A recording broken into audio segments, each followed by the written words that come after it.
May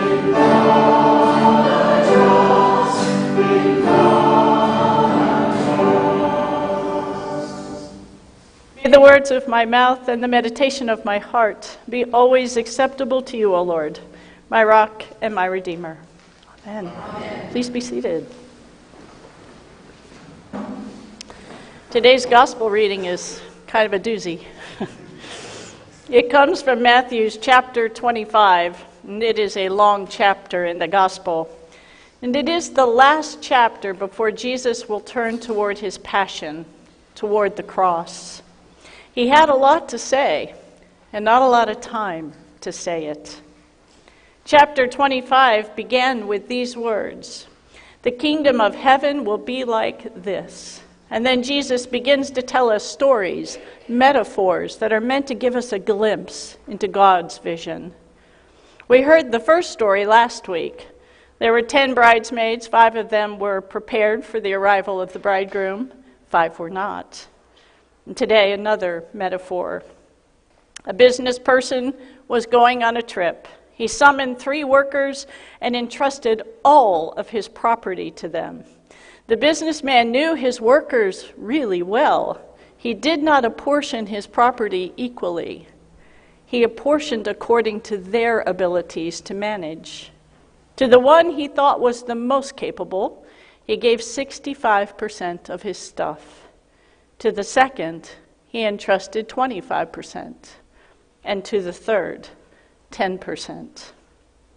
Today, and 2,000 years ago, when assets are held in trust, it is the trustee's fiduciary responsibility to ensure that the assets are protected and grown, so that the beneficiary of the trust will receive not only the original amount, but also the earnings that have accumulated. Well, the first 2 workers were really good trustees. They took calculated risk. They invested the property. And when the owner returned, the trustees had doubled his value. Well done. The owner affirmed their work. But the third trustee did something very different.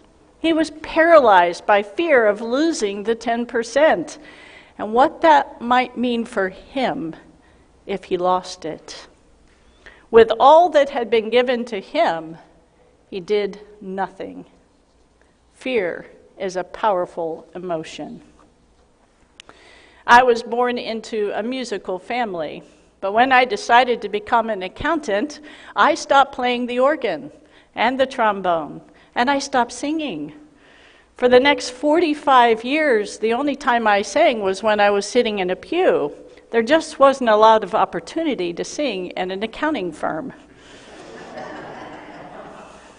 Easter Day 2021 was my first Easter as a priest. And 10 days before that service, Father Ron began an interesting conversation with me. "You're the celebrant on Easter." Well, I nodded because I had checked the celebrant and preaching rotation. "There'll be a baptism that day too. It'll be your first." Well, that was news to me. I did not know that part. And then rather casually he said, "It'll be a sung service." Well, I felt my palms begin to sweat and my heart begin to race. And I remember asking him, "Just to be clear, you want me to chant the Eucharistic prayer?" "Yes." "All of it?" "Yes." For the next 10 days, I was kind of busy. I baptized a baby doll that I found in the nursery more than once. And I chanted the Eucharist over and over and over. Fear is a powerful emotion. St. Christopher's Adult Sunday School is delving into this notion of fear. And in September, we began by reading Matthew's Gospel carefully, paying attention to what it says and to what it does not say. We listened for the culture of fear that exists in the Gospel. There are layers of fear just beneath the surface of the text. Hunger was a pervasive problem in Judea. Disease was common, physical, emotional, and spiritual. There were power conflicts between temple authorities and Roman authorities, and regular folks just as today, were caught in the middle of the power struggle. And then there were those very public crucifixions meant to keep the Judeans terrorized and in place. Next, we began a book called Following Jesus in a Culture of Fear. This book was published in 2020, and it addresses the fear of our time in our culture. The author talks about God's calling of you and me and how fear affects our ability to follow Jesus. He says, God calls us to the virtue of hospitality, to welcome the stranger. But our culture teaches us to be suspicious of strangers, to fear them. They might hurt us, take away our stuff, take advantage of us. God calls us to the virtue of generosity, but our culture teaches us to be accumulators of wealth and stuff, to ensure our own well-being without worrying about the needs of others.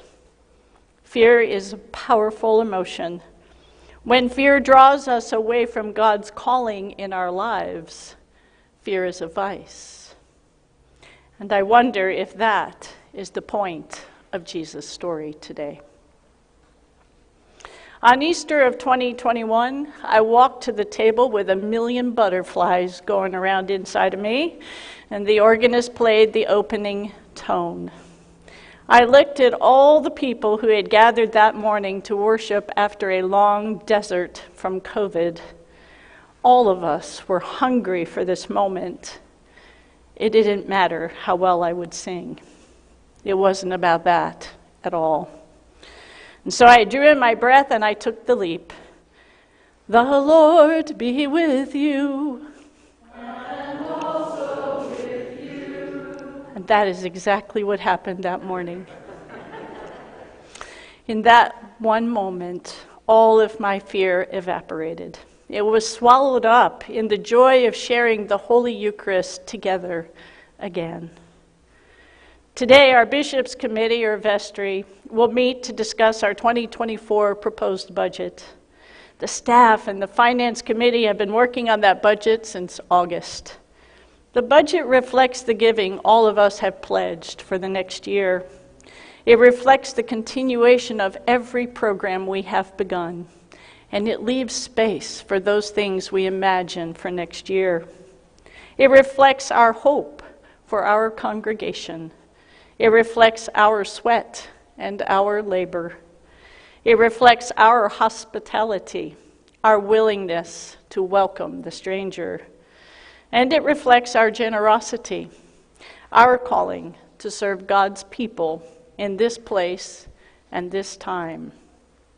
There is risk in following Jesus. The third trustee had that exactly right. But to live in fear is to miss the joy of living into the fullness of who God created you and me to be. As a congregation, St. Christopher's consistently demonstrates our capacity to resist fear. We open our hands and hearts to all that God is calling us to be in this leg of our pilgrimage. That is the energy we all feel here. God's calling pouring through us into the world. Amen.